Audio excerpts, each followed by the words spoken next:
Ini yang kita bahas. Gimana caranya kita menjadi orang yang mampu ngelalui hal-hal yang berat, mampu untuk woles, mampu untuk berani, mampu untuk ngambil pilihan-pilihan yang sulit dengan modal ats-tsiqah billah, percaya kepada Allah Subhanahu wa taala. Seperti kita percaya kepada makhluk, kalau bisa lebih bagus lebih daripada itu. Kayak tadi saya percaya ke teman saya, akhirnya jalan, saya percaya kenapa? Dia guide yang handal. Pas misalnya kita ke satu kota yang kita nggak hafal jalannya, didampingin sama dia. Bahkan kalau udah jalan sama dia, kita udah nggak perlu pakai Google Map. Kenapa? Jalan dia itu lebih akurat daripada Google Map kadang-kadang. Kadang-kadang kan Google Map juga dia ngasih jalan yang mungkin udah belum diupdate, ternyata jalan itu udah ditutup. Kenapa ditutup? Lagi ada acara pengantenan. Google Map tahu? Nggak tahu. Kan Google Map nggak mengupdate setiap hari. Dia mungkin sebulan sekali atau entah berapa bulan sekali. Ya Allahu a'lam, saya nggak ngerti. Beberapa kali saya jalan nih, ditunjukin jalan alternatif yang paling cepat. Masuk kampung dong. Dan jalannya kecil tapi cepat, motong gitu. Oke, saya ambil nih naik mobil. Ternyata ditutup, jalan itu ditulis ditutup sementara, ada acara ngantenan. Akhirnya harus mundur lagi, malah lebih lama sampainya daripada ngambil jalan biasa. Kenapa? Dia nggak update. Teman saya yang orang daerah situ tahu banget, Ustaz jangan lewat situ, lagi ada acara ngantenan, di situ lagi ditutup jalannya, di situ lagi banjir, di situ lagi apa, lagi rusak atau apa. Dia lebih update. Sehingga pas saya jalan, saya trust banget sama dia. Udah nggak apa-apa dah, ikutin aja nasihat dia. Apakah kita trust kepada Allah kayak kita trust kepada dia?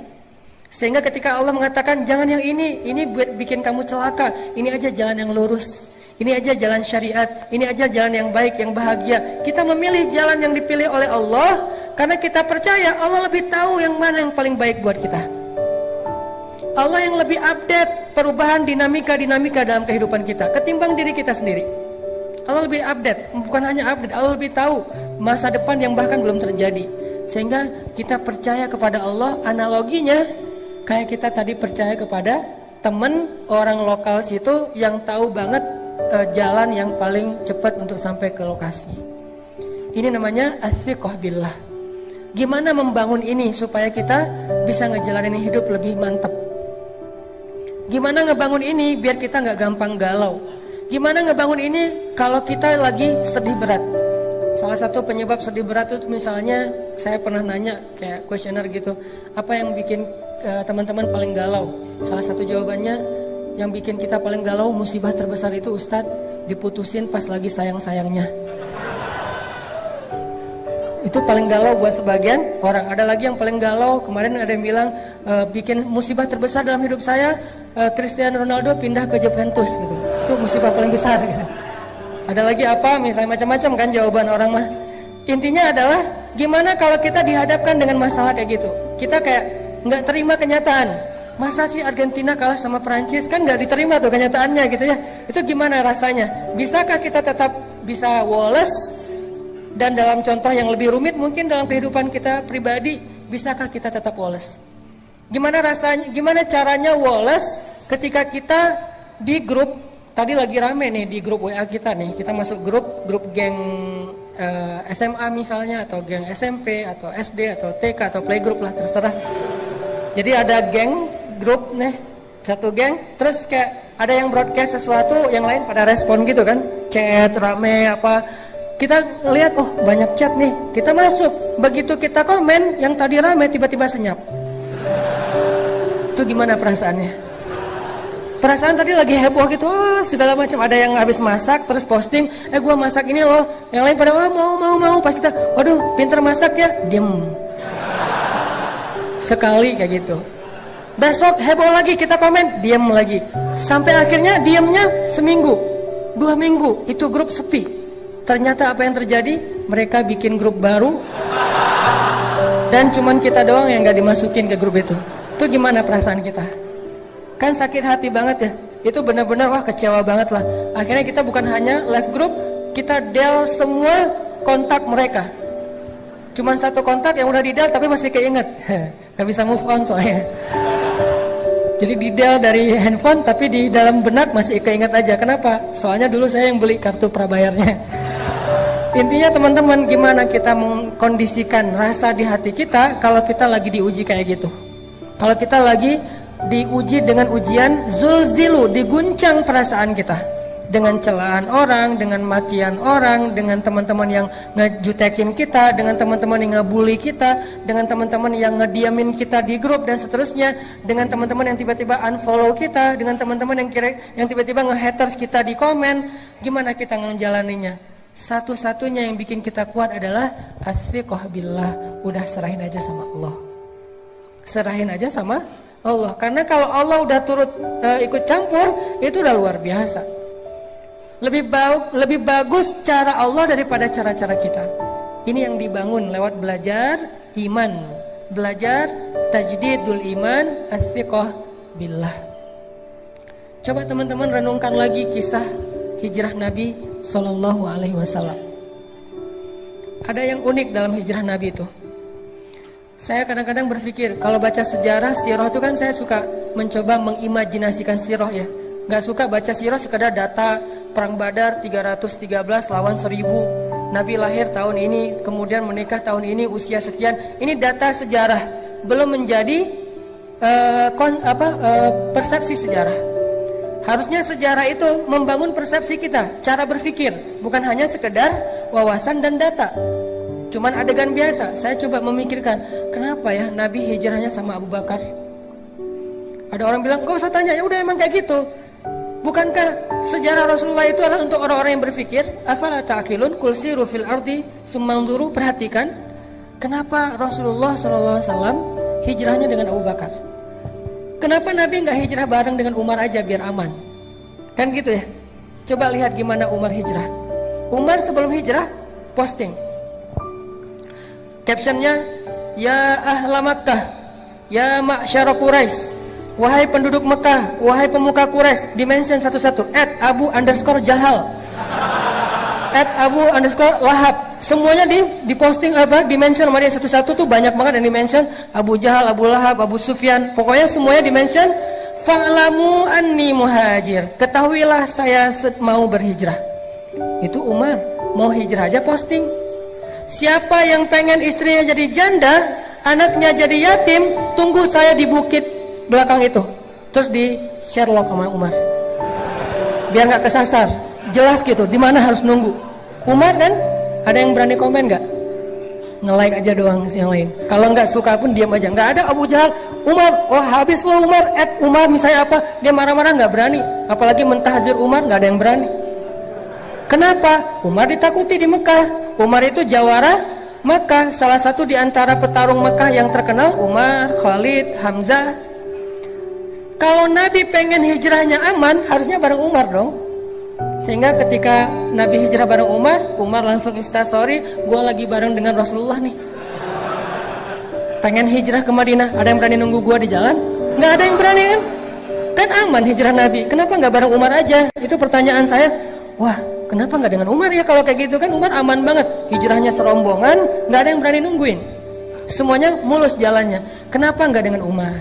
Atau kalau Umar mungkin bukan keluarga Nabi, walaupun nanti jadi sahabat dekat, kenapa nggak dengan Hamzah yang secara status di Mekah sama kayak Umar, ditakuti, jawara juga, pemanah ulung, pemburu, hunter, dan beliau pamannya Rasulullah SAW sendiri. Kenapa nggak dengan Hamzah? Sehingga kalau misalnya Rasulullah lagi hijrah, terus orang-orang ngelihat yang ngedampingin atau yang ngawalnya adalah Hamzah, nggak ada yang berani ngedekat. Kenapa nggak dengan Hamzah? Atau kenapa nggak dengan Utsman? Supaya dikasih fasilitas hijrah yang nyaman, dikasih mobilnya Alphard. Kemudian nanti di perjalanan di rest area itu pilih rest area yang paling bagus, ada bisnis lounge-nya, bisa duduk nyaman, nggak perlu susah-susah, nggak akan kehujanan, nggak akan kepanasan. Karena Utsman orang kaya, kenapa nggak dengan Utsman? Atau kenapa nggak dengan tokoh-tokoh lain yang punya pengaruh di dalam kabilah orang Mekah? Kenapa Abu Bakar As-Siddiq? Satu, secara fisik Abu Bakar itu nggak seperti Umar bin Khattab.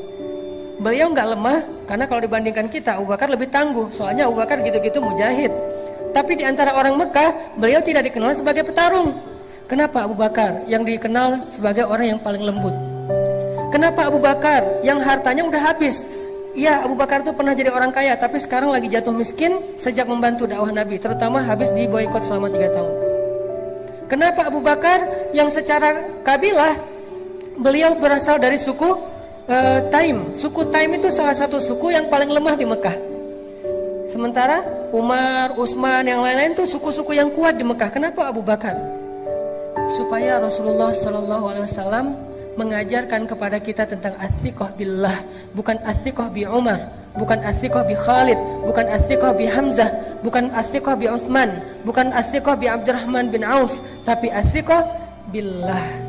Hijrah nggak dikawal oleh orang-orang yang tangguh, nggak difasilitasi atau di-endorse oleh Umar Utsman bin Affan, tapi hijrah murni mengandalkan pertolongan dari Allah Subhanahu wa taala. Itulah pelajaran dalam hijrah Nabi. Sehingga yang dibawa Abu Bakar As-Siddiq. Kenapa Abu Bakar? Karena di antara semua umat Islam, bukan sahabat aja, semua umat Islam, iman Abu Bakar itulah yang paling kuat. Sampai Nabi mengatakan kalau ditimbang iman Abu Bakar di satu timbangan, iman umat Islam di satu timbangan, maka iman Abu Bakar lebih berat. Maka yang diajak Nabi untuk berhijrah itu adalah sebaik-baik teman yang paling taat kepada Allah, yaitu Abu Bakar As-Siddiq. Hijrah nih bareng dengan Abu Bakar. Diam-diam Ali disuruh tungguin rumah Nabi, tidur di tempat Nabi. Jalan bareng Abu Bakar malam-malam ketika orang udah pada tidur. Terus jalannya kemana? Ikhtiar. Nggak langsung ke Madinah, malah menjauh dari kota Madinah, masuk ke dalam sebuah lubang yang kita kenal dengan Gua Thur. Sembunyi di dalam gua itu. Kemudian bikin skenario, nanti Asma binti Abu Bakar nganterin makanan setiap hari kepada Rasulullah. Kemudian Abdurrahman kalau nggak salah, atau Abdullah anaknya Abu Bakar, yang mencari tahu berita tentang orang Mekah ada apa. Dia jadi kayak jasus, jadi kayak agen gitu. Kenapa Nabi begitu rumit mau hijrah aja? Padahal kalau hijrah bareng Umar nggak serumit itu. Ini Nabi lagi ngajarin kita tentang trust kepada Allah SWT. Hijrah kita walaupun maknanya berbeda, kita tidak pindah dari satu tempat ke tempat yang lain, tapi kadang punya resiko yang sama, teman-teman. Setelah kita hijrah, kita ditinggalin teman-teman, ditinggalin geng di masa lalu kita. Setelah kita hijrah, kita jadi nggak punya pendapatan, penghasilan sebesar yang sebelumnya. Setelah kita hijrah, kita jadi malah mungkin dengan keluarga mulai agak ada cekcok, dengan pasangan mulai renggang kayak gitu-gitu. Ini adalah resiko-resiko ketika kita mengambil pilihan yang rumit, yang sulit dalam hidup kita. Apakah kita berani melakukannya karena athiqah billah, percaya kepada Allah? Ini yang dilakukan Nabi SAW. Sehingga ketika beliau sembunyi di dalam gua Thur, kemudian Abu Jahal mengumumkan, kata Abu Jahal, siapa yang bisa membawa pulang Muhammad hidup atau mati, maka akan aku hadiahkan 100 ekor onta. Kalau 1 ekor onta harganya 100 juta, berarti berapa? 10 miliar ya. Akan aku hadiahkan minimal nih, karena harga onta yang dipakai untuk ke luar negeri itu di atas 100 juta. Kalau yang 40 juta, 50 juta itu onta potong. Yang onta juga ada onta kampung, ada onta potong. Kalau onta potong harganya sekitar 40 juta. Kalau onta yang dipakai rihlah, itu biasanya di atas 100 juta. Kebayang nggak? Siapa yang bawa pulang Muhammad hidup atau mati, dikasih 10 miliar. Siapa yang nggak mau? Akhirnya semua pembunuh-pembunuh bayaran yang tadi ngelihat itu lagi trending topik di sosial media, mereka semuanya langsung bergerak. Tadinya pada nongkrong-nongkrong di tempat mereka masing-masing, ada yang minum-minum, tiba-tiba kata temannya, ada sayembara tuh, nangkep Muhammad hidup atau mati, terus hadiahnya apa? 10 miliar, semuanya bangkit. Serentak semua pembunuh bayaran di kota Mekah mencari Rasulullah SAW. Gimana rasanya? Dicari oleh pembunuh bayaran. Kalau ketemu, antara dibawa hidup ataupun dalam keadaan mati. Nyari. Salah satu pembunuh bayaran paling legend yang ada di Mekah namanya Suraqah bin Malik. Itu paling legend. Gimana legendnya? Gak ada yang gak kenal Suraqah. Kalau Suraqah udah muncul, pada kayak bisik-bisik, Suraqah. Kenapa? Saking legendnya. Suraqah dekat, ada yang foto diam-diam. Wah, gue bareng Suraqah, karena Suraqah juga gak tahu apa-apa gitu ya. Saking pengen nambah followers misalnya. Wah, gue ketemu pembunuh bayaran yang paling legend. Kayak kalau selama ini mungkin ada beberapa yang dulunya pernah jadi ketua mafia, ketua geng, ketua preman di beberapa daerah, terus udah hijrah, udah taubat, dianggap sebagai legend kan, kadang-kadang wawancara gitu. Walaupun udah taubat, kalau dia datang ke sebuah warung kan langsung hening tuh warung. Kenapa? Wah, ada fulan misalnya gitu kan ya. Akhirnya pada kayak respect gitu, kayak segan misalnya. Itulah Suraqah. Terkenal sebagai pembunuh bayaran paling legend di kota Mekah. Dia tahu jejak banget. Dia pembaca jejak. Dia bisa tahu nih jejak udah berapa lama ngelewat jalan ini. Kalau masih basah mungkin beberapa menit yang lalu. Kalau udah kering mungkin udah seharian. Berarti jarak mereka sekarang udah sekitar berapa kilo. Bahkan Suraqah bisa tahu jejak onta atau kuda yang di atasnya itu laki-laki atau perempuan, orang dewasa atau anak-anak, duduknya normal atau meronta-ronta sebagai tawanan perang. Dia bisa tahu jejaknya acak, hancur atau jejaknya rapih. Jadi kalau di atasnya meronta-ronta, jejaknya agak acak gitu. Jadi dia bisa tahu banget dan kemana arahnya.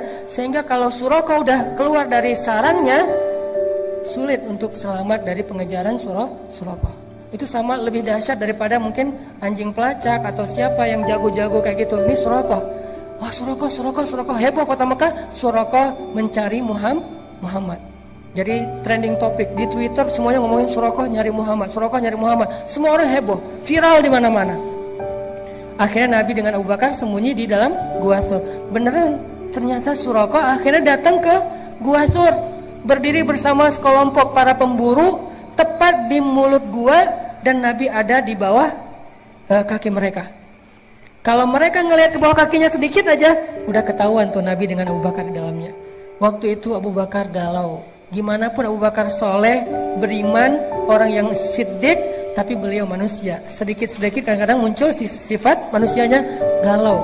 Abu Bakar bukan penakut. Abu Bakar tidak takut atas keselamatan dirinya. Abu Bakar takut akan keselamatan kekasihnya Rasulullah SAW.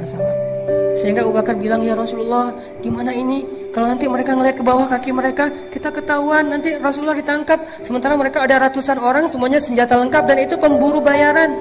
Mereka itu pembunuh, sementara kita nggak punya senjata apa-apa. Gimana ya Rasul? Gimana? Kita cuma berdua, mereka banyak. Nabi dengan tenang menasihati Abu Bakar dengan kata-kata apa? Ya Abu Bakar, ma zannuka bisnain? Allahu salisuhuma. Ya Abu Bakar, kenapa kamu pikir kita cuma berdua? Bukankah Allah yang ketiga? Coba nasihat Rasulullah SAW. Ya Abu Bakar, ma zannuka bisnain? Allahu salisuhuma. Kenapa kamu berpikir kalau kita tuh cuma berdua, Abu Bakar? Kalau berdua oke, kita takut, tapi bukankah Allah yang ketiga? Baru Nabi mengatakan, la tahzan, innallaha ma'ana. Jangan khawatir Abu Bakar, Allah bersama kita. Seketika itu juga Abu Bakar tenang. Ala bidzikrillah. Ini arti dari ayat tersebut. Ala bidzikrillahi tatma'innul qulub. Bukankah ketika kita mengingat Allah hatinya harusnya menjadi tenang? Itu ciri orang yang beriman. Ketika kita galau, tenang aja ada Allah. Tenang, berarti masih beriman. Ketika kita ada sesuatu yang membuat kita khawatir, resiko atau ancaman, tiba-tiba kita bilang, ya udah deh, serahin aja sama Allah. Tenang, berarti dia orang yang beriman. Kenapa? Innamal mu'minun idza dzukirallahu wajilat qulubuhum wa idza tuliyat 'alaihim ayatuhu zadatuhum imana wa 'ala rabbihim yatawakkalun. Orang beriman kalau disebut nama Allah langsung tergerak hatinya untuk makin mantap. Wajilat itu hatinya bergairah kembali. Yang tadi itu udah kayak udah mau mati tuh, hatinya udah lemah, tiba-tiba bergairah lagi, detak jantungnya udah mulai normal lagi. Kenapa? Ada nama Allah. Terus kalau dibacakan ayat-ayat nasihat, misalnya la tahzan innallaha ma'ana, terus ayat yang lain tabarakalladzi biyadihil mulk, dan seterusnya, dia bertambah zadatuhum imana, makin yakin sama Allah. Hasilnya apa? Wa ala rabbihim yatawakkalun. Ya udah, serahin aja deh sama Allah. Itu mukmin. Sehingga Abu Bakar awalnya galau dikit terhadap keselamatan Rasulullah. Rasulullah mengatakan, ya Abu Bakar, ma zannuka bisnain? Allahu salisuhuma. Kenapa kamu pikir kita cuma berdua, Abu Bakar? Kan ada Allah yang ketiga. La tahzan, Innallaha ma'ana. Gak usah khawatir Abu Bakar, Allah bersama kita. Langsung tenang Abu Bakar. Inilah teman-teman yang disebut dengan athiqah billah. Bisakah adegan ini kita terjemahkan dalam kehidupan kita sehari-hari? Dalam semua masalah kita, pilihan hidup, kemudian rasa tidak nyaman di dalam hati, kekhawatiran kita tentang masa depan, ketika kita lulus kuliah mau kerja apa, ketika kita mungkin dikeluarkan dari sebuah pekerjaan, atau kita harus memilih resign duluan karena nggak cocok dengan pekerjaan itu, atau yang sekian banyak. Apakah kita bisa diingatkan dengan nama Allah oleh seseorang, pasangan mungkin, teman mungkin? Kalau istri kita bilang, "Pak, gak usah khawatir, Allah tahu apa yang Papa lakukan. Allah pasti bersama Papa." Alhamdulillah, tenang jadinya ya.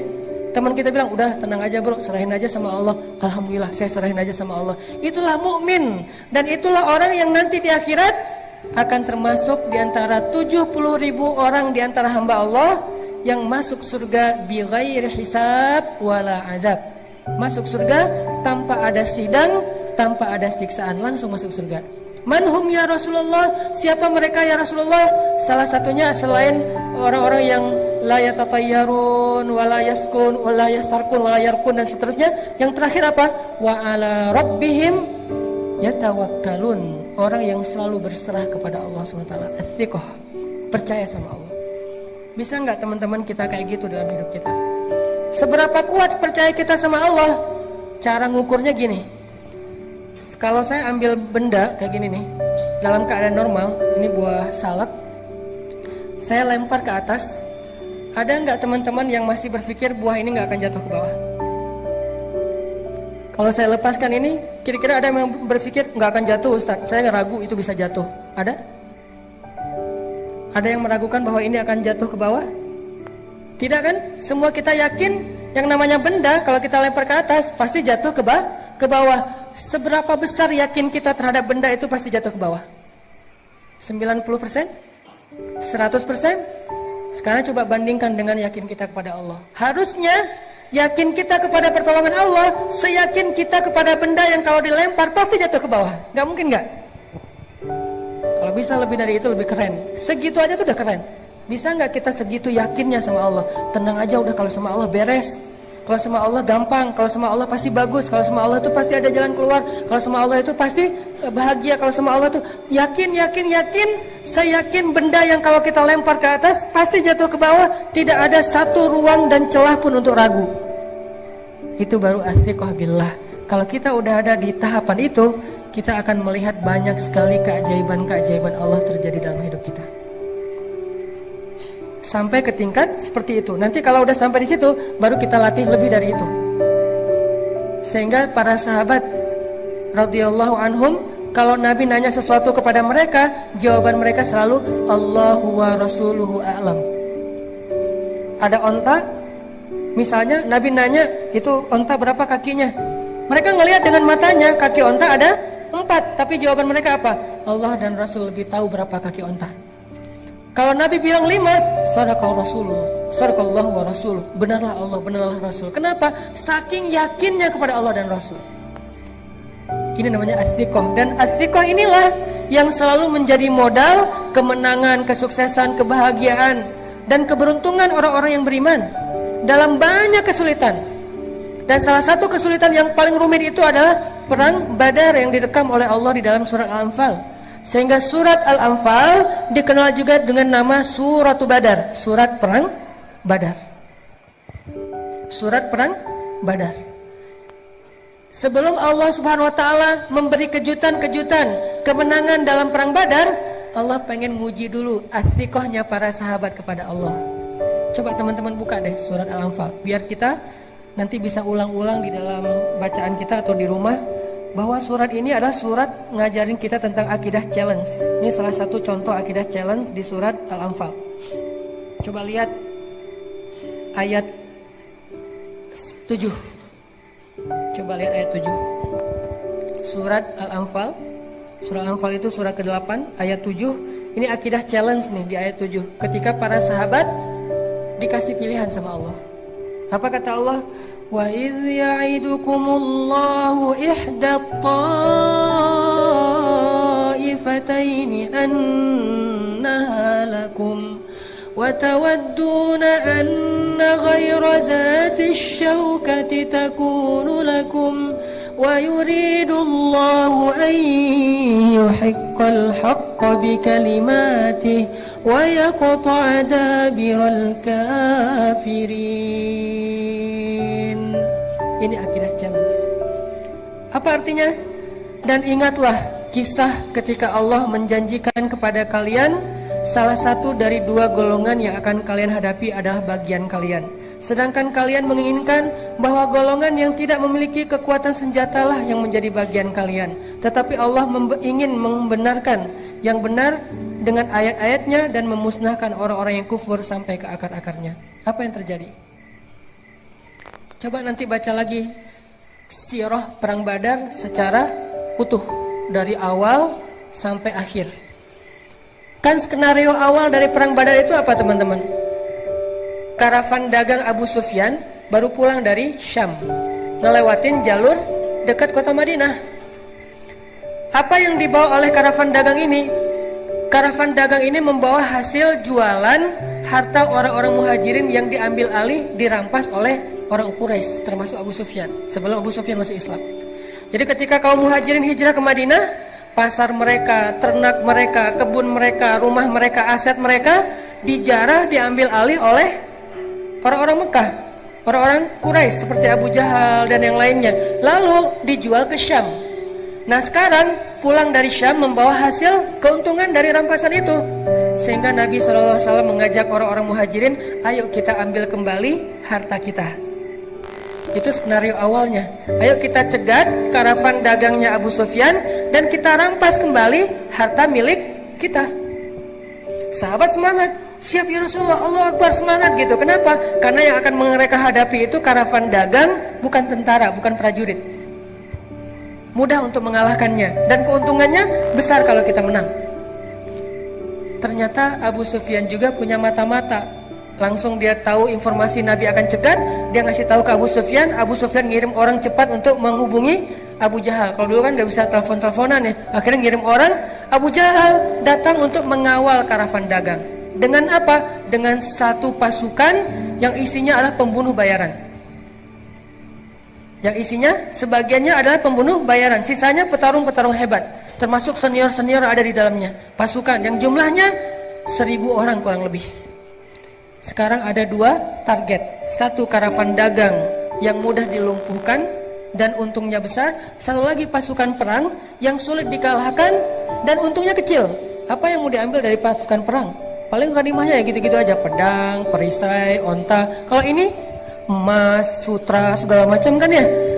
Wa idh ya'idukum, ketika Allah memberikan kalian pilihan ta'ifatain, dua kelompok, mana yang kalian inginkan? Ternyata kaum muslimin menginginkan yang mana? Manusiawi, yang tetap Abu Sufyan, Rasul kita nggak usah beralih ke yang lain, ini aja istiqomah. Dari awal kan emang pengennya ini kan, emang rencana awal kita pengen mencegat karavan dagangnya Abu Sufyan. Ngapain sih harus ngadapin Abu Jahal? Udah biarin aja, ntar dia juga pulang sendiri kalau dia nungguin kita nggak datang. Para sahabat memilih ini. Ternyata Allah memilih yang Abu Jahal. Disinilah kaum muslimin galau. Duh, ada yang kecewa.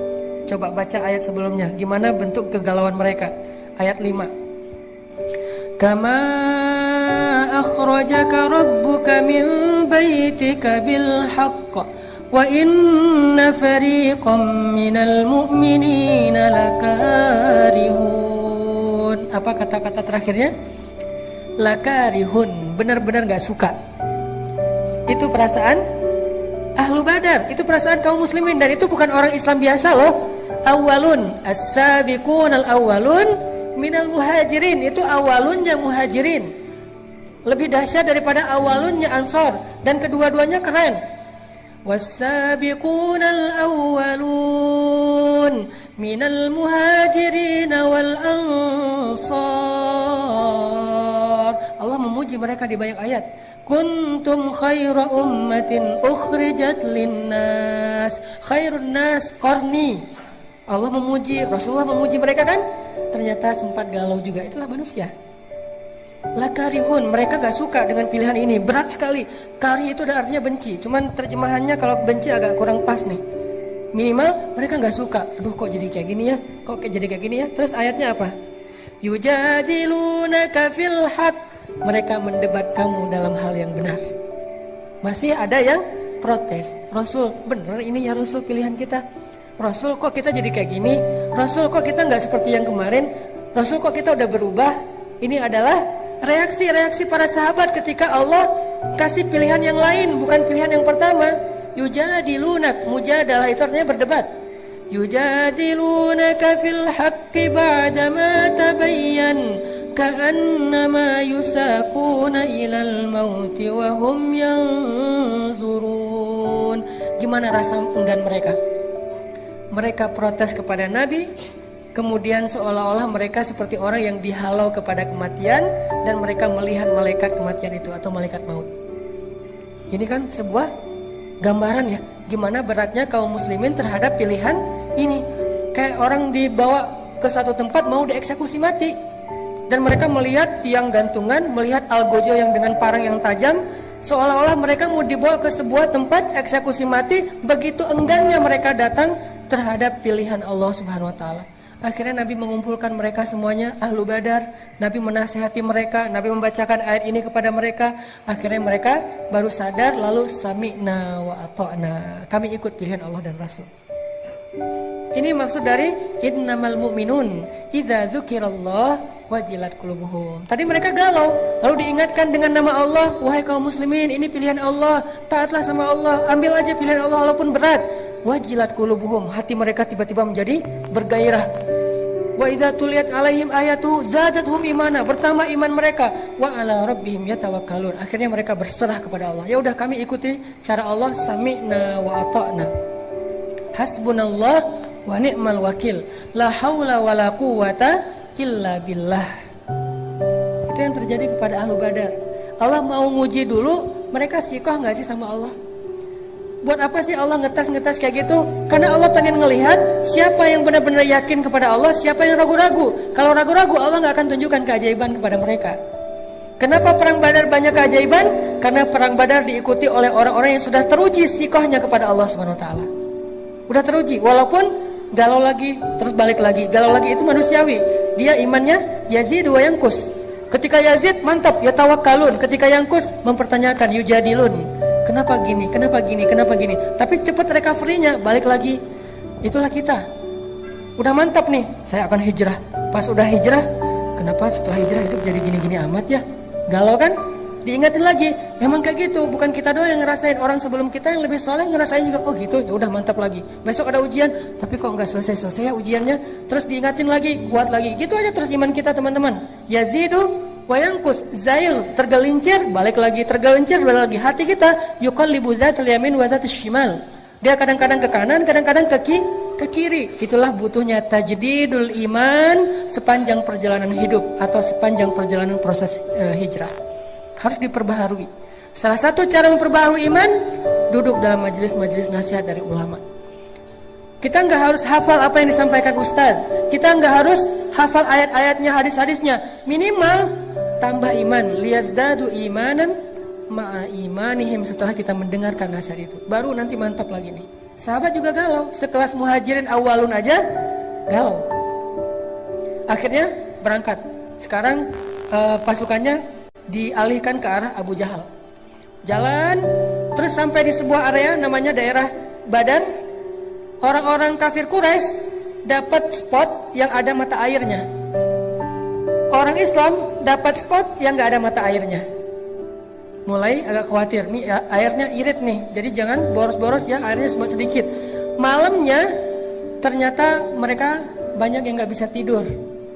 Gimana besok ya? Ini kan perang kita pertama banget dalam sejarah umat Islam, kan perang pertama Badar ya. Mereka kayak gimana ya besok perang ya, gimana ya besok perang. Sementara kamu jurus itu udah bisa belum? Belum, jurus pedang misalnya belum. Kan baru juga latihan kemarin, tiba-tiba langsung tarung. Sementara yang di seberang sana tuh petarung semua. Yang di seberang sana tuh udah kayak show off gitu, udah tayang lagi tarung, tayang lagi ngetrik. Kita baru juga, Oli juga belum bisa. Tiba-tiba disuruh main di ball, di apa gitu. Aduh gimana ya, kagok gitu, nervous sama yang pro-pro, yang legend-legend.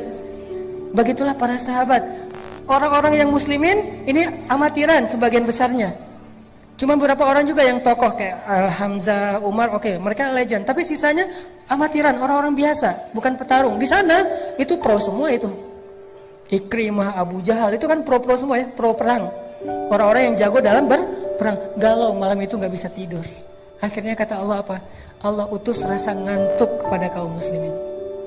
Ini keajaiban pertolongan Allah kepada orang yang sikoh kepada Allah, percaya sama Allah. Akhirnya apa kata Allah di ayat 11? Ini kita bedah ayatnya nih. Surat masih yang sama, Al-Anfal ayat 11. Idh yughashshikumun nu'asa amanatan min. Allah memberikan kalian rasa ngantuk amanatan, biar kalian merasa nyaman. Aman itu bahasa Arab terus jadi bahasa Indonesia. Amanatan min, supaya kalian merasa nyaman. Tiba-tiba semuanya nguap-nguap, ngantuk, tidur, kecuali 2 orang yang masih terjaga. Rasulullah lagi-lagi bersama Abu Bakar. Nabi berdoa. Doanya Nabi apa? Istighosah yang ada di ayat 9. Iltastaghithuna rabbakum. Jadi istighosah salah satu sunnah Nabi sallallahu alaihi wasallam. Nabi melakukan istighosah dalam momen yang paling berharga, yaitu perang Badar. Iltastaghithun. Gimana istighosah? Istighosah itu doa yang panjang. Saking seriusnya Nabi berdoa, angkat tangannya tuh bukan gini, tapi gini. Pernah nggak doa gini? Saya pernah sekali pas minta jodoh dan berhasil. Jadi kadang-kadang doa ada yang nggak pakai ngangkat tangan, kayak doa sehari-hari naik kendaraan atau apa. Ada doa yang pakai angkat tangan, ada yang doa setinggi-tingginya, ada yang doa dengan telunjuk. Kalau doa dengan telunjuk bukan nunjuk-nunjuk Allah, ya Allah kasih lo ya, harus ya, bukan. Dengan telunjuk itu maksudnya cuman kepada Allah saya berharap. Itu maksudnya. Jadi psikologi Arab dengan Indonesia tuh beda dalam masalah telunjuk. Kalau kita kan kayak nyuruh-nyuruh ya. Karena ada ya Allah bukan ya Allah harus ya. Nih benar ya, bukan. Tapi ya Allah iyyaka na'budu wa iyyaka nasta'in, itu maksud dari nelunjuk. Jadi Nabi kadang berdoa nggak angkat tangan, kadang berdoa mengangkat tangan, kadang berdoa sampai angkatnya tinggi, kadang menelunjuk. Semua itu sunnah Nabi, tidak perlu dibenturkan antara satu dengan yang lain. Semuanya bisa dilakukan. Dan waktu itu Nabi beristighosah, mengangkat tangan setinggi mungkin sampai rida beliau jatuh, diangkat lagi oleh Abu Bakar, jatuh lagi, menangis semalaman.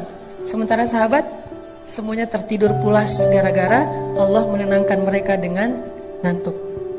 Ini pertolongan. Jadi kalau kita serahin urusan kita kepada Allah, Allah akan nolong kita. Pertama yang ditolong apa? Jiwa kita.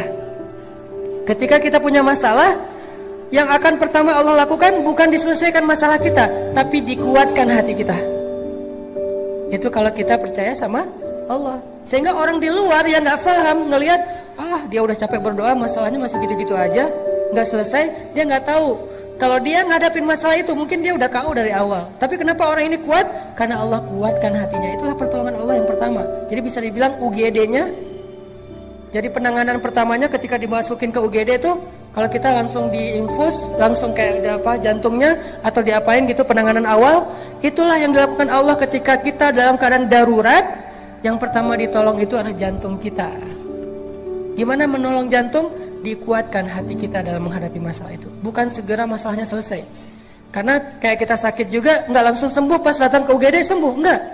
Tapi jantungnya diselamatkan dulu, nafasnya diselamatkan dulu, kemudian darahnya diselamatkan dulu. Nanti sembuhnya setelah seminggu. Tapi minimal dia udah ditolong gitu. Nah Allah juga nolong kita kayak gitu teman-teman. Di awal ketika kita percaya sama Allah, ya Allah saya lagi ada masalah, tapi Engkau lah yang maha kuasa atas segala sesuatu. Saya tenang ada Engkau ya Allah. Saya mengandalkan Engkau banget ya Allah. La haula wala quwata illa billah. Hasbiyallahu wa ni'mal wakil. Udah, setelah itu Allah akan tolong hati kita. Gimana ditolong hati?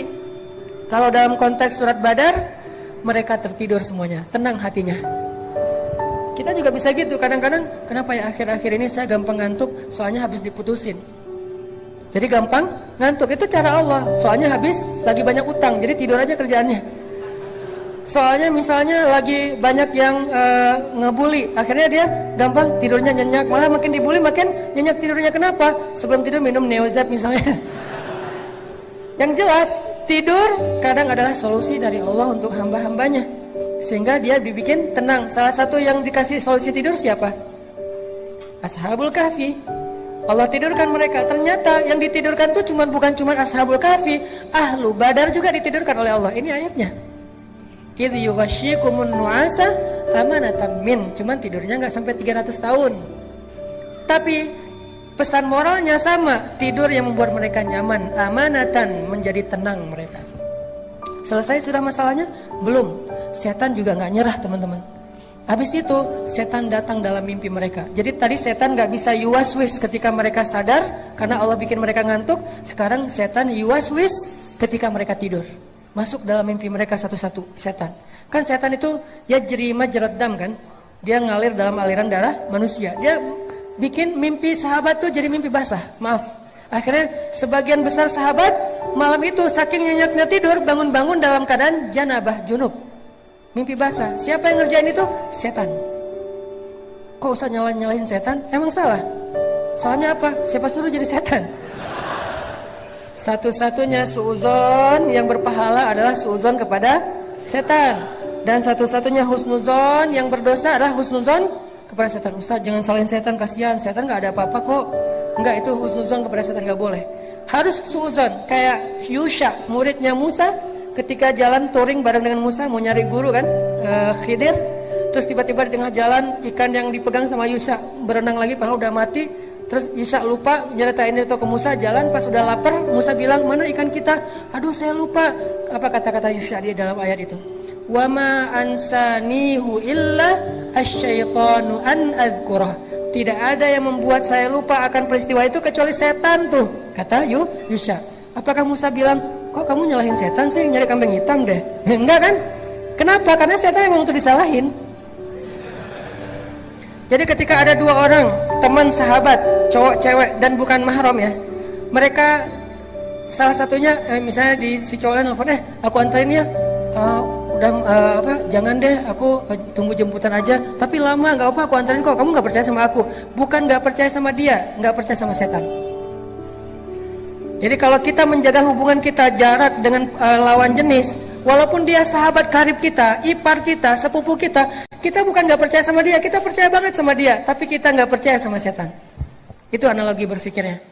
Sehingga jangan sampai kita menganggap teman kita yang nggak mau jalan bareng kita, nggak mau semobil dengan kita, seolah-olah dia kayak ngeraguin kita. Bukan. Jangan suuzon dulu, jangan menjudge. Karena dia sangat yakin sama kita, sangat percaya sama kita, tapi dia sangat ragu kepada setan yang ada di antara kita. Sehingga dua orang yang sama-sama soleh bisa aja tergelincir bukan karena niat buruk, tapi karena mereka memberi kesempatan kepada setan untuk menggoda mereka.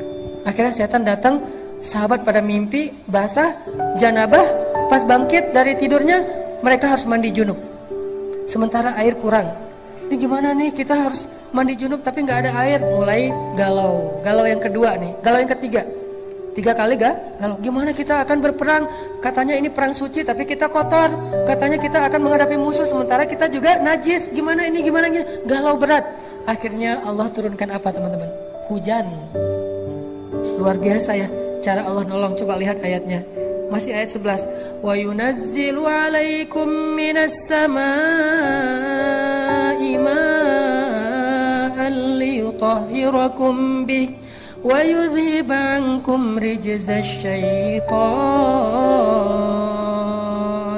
Allah turunkan air dari langit sehingga para sahabat tiba-tiba langsung bisa mandi janabah di bawah hujan dan mereka bertakbir Allahu Akbar, Allahu Akbar. Dan hujan itu anehnya lokal banget, cuman di campnya para sahabat doang. Camp seberang tuh nggak hujan. Yang camp seberang gini aja, kok di sana hujan sih? Yang di sini hujan, di sana kering. Itu kayak gitu banget cara Allah ngasih rezeki ya. Keajaiban ini muncul gara-gara dari awal mereka sudah lulus ujian ats-tsiqah billah. Jadi kalau kita memulai satu urusan kita dengan tsiqah billah, udah serahin aja, lika-likunya tuh Allah yang akan ngasih kejutan. Banyak banget kejutan-kejutan indah. Udah selesai di situ belum? Udah pada mandi, udah pada segar, malah lebih segar daripada sebelum tidur gitu ya. Udah segar banget. Pas mau menghadapi musuh, mereka ngelihat musuh ini tangguh-tangguh dengan, kan kaum muslimin dalam perang Badar yang pakai kuda itu cuma 2 orang kalau nggak salah, sisanya jalan kaki. Sementara musuh sebagian besarnya pakai kuda dan onta, pakai perisai, pakai baju besi, pakai pedang yang lebih panjang, lebih gede daripada kaum muslimin. Kan gentar juga nih ngelihat musuh yang gagah-gagah. Gagah-gagah juga ya. Akhirnya apa? Allah tolong lagi. Tiba-tiba pas mereka ngelihat ke langit, mereka ngelihat barisan cewek-cewek, maaf, bukan, barisan malaikat. Barisan malaikat berbaris di langit. Jangan lihat ke atas. Saya aja yang udah punya pasangan, insya Allah aman.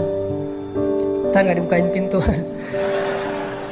Ternyata pas ngelihat ke langit, itu udah banyak barisan malaikat. Jadi menurut saya perang Badar yang paling benar itu logikanya bukan 300 lawan 1000. Karena kaum muslimin itu bukan 300 orang, 300 orang plus 1000 malaikat. Jadi perang Badar itu yang benar adalah 1300 lawan 1000. Karena ditambah malaikat. Sebetulnya satu malaikat juga cukup loh kalau kita mau berpikir logis ya. Allah ngapain sih banyak-banyak, ngirim satu aja udah cukup lah. Untuk ngalahin musuhan cuma dihembus aja kan habis ya. Kenapa sampai 1000? Karena tujuan malaikat diturunkan bukan cuma untuk membunuh musuh, tapi menenangkan kaum muslimin. Kayak gitu banget kan Allah memperlakukan orang yang beriman. Dikirim 1000 malaikat yang turun berduyun-duyun, pakai ikat kepala hijau, kemudian pakai jubah putih, kemudian mereka menyambar dengan cepat seperti angin, sehingga kaum muslimin ngeliat, perang belum mulai kok udah pada duluan sih, malaikat duluan yang jalan. Aktif banget nih malaikat gitu ya, luar biasa. Sehingga kaum muslimin ya udah deh, ngopi-ngopi dulu kalau bahasa kita ya. Udah duluan malaikat aja kalau bahasa kita nih. Jadi intinya kayak gitu banget Allah memperlakukan kaum muslimin. Kenapa? Athiqah billah. Pokoknya udah serahin aja sama Allah, hidup kita bakalan nyaman banget. Didoain malaikat, ditolong malaikat, disupport sama malaikat, di like sama malaikat, di repost sama malaikat, di mention sama malaikat dalam analogi sosial media kita. Itu banget kalau kita percaya sama Allah. Tapi begitu kita athiqahnya berganti kepada logika, kita lebih yakin kepada hitung-hitungan matematika kita, maka hilanglah semua peluang kita untuk melihat keajaiban dalam hidup kita. Bisa dibilang perang Badar itu hampir kaum muslimin tuh gak ikut perang. Cuman dikit doang perangnya, sisanya malaikat yang sebetulnya berperang. Coba nanti baca kisah perang Badar dari angle musuh. Jadi yang dibaca jangan cuman versi orang Islamnya, jangan cuman versi riwayat kita. Coba baca Nat Geo-nya mereka deh. Nat Geo-nya musuh. Ternyata menurut musuh-musuh yang nantinya akhirnya masuk Islam, mereka bilang, alhamdulillah saya selamat hari itu. Itu kejadian luar ngeri banget. Waktu itu saya berada di pasukan musuh, saya belum dapat hidayah. Ketika kita akan berperang dengan kaum muslimin, yang kita lihat itu bukan kaum muslimin, tapi deretan makhluk yang memakai ikat kepala hijau. Mereka turun dari langit menyambar kami. Tiba-tiba saya menutup kepala dan mata saya hanya mendengar teriakan teman-teman saya yang dipenggal oleh para malaikat. Ketika saya membuka mata saya melihat tubuh teman-teman saya sudah terkapar di atas tanah. Itu kerjaan siapa? Bukan kerjaan kaum muslimin, malaikat. Kaum muslimin datang udah beres. Waduh, beres nih, diberesin sama malaikat. Kenapa? Athiqah billah. Percaya aja sama Allah, beres. Gak ada yang sulit kalau Allah udah ikut campur. Inilah pentingnya kita ngandelin Allah dalam masalah kita, dalam hidup kita, dalam hajat-hajat kita, dalam cita-cita kita. Saya punya cita-cita secara pribadi dalam urusan dakwah, yang 3 tahun yang lalu orang menganggap itu berlebihan. 3 tahun yang lalu orang menganggap itu gak mungkin. Salah satunya adalah gimana menghijrahkan teman-teman motor. Kalau dulu namanya geng motor, kalau sekarang udah jadi ormas. Gimana pemerintah juga gak bisa segala macam. Alhamdulillah bukan karena saya hebat, karena Allah terlibat. Akhirnya Allah bujuk hatinya, Allah ikat hatinya. Tiba-tiba mereka jadi senang kepada masjid, senang kepada ilmu, senang kepada ta'lim. Itu kenapa? Karena kita melibatkan Allah. Program pemerintah kalau gak melibatkan Allah susah. Program sosial nggak melibatkan Allah susah, gimana pun teorinya rumit. Pemerintah bikin regulasi apa segala macam untuk masalah sosial apa susah. Termasuk nanti mempersaudarakan 2 supporter bola yang sering tarung, itu nggak cukup dengan program pemerintah, nggak cukup dengan program dari PSSI, nggak cukup dengan program Menteri Sosial, harus pakai program dakwah. Kenapa? Di dalam program dakwah lah Allah terlibat. Nah mereka semuanya punya hati. Dan yang memegang hati mereka itu jemari-jemari Allah. Jadi kalau pengen hati mereka diikat, fa'allafa baina qulubikum fa'asbahtum binikmati ikhwana. Caranya gimana? Wal takum minkum ummatun yad'una ilal khair wa ya'muruna bil ma'ruf wa yanhauna 'anil munkar. Lewat dakwah itu keajaiban terjadi.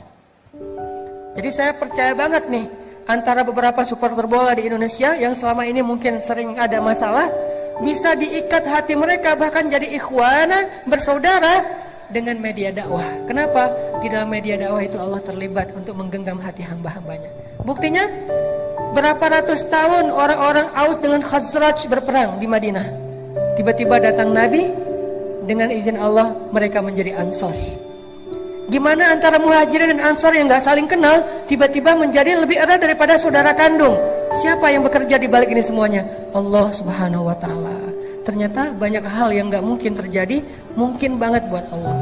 Kalau ini aja mungkin mempersaudarakan, mengikat hati antara Muhajirin dan Ansor, antara Aus dengan Khazraj, antara satu geng motor dengan geng motor yang lain, itu mudah buat Allah.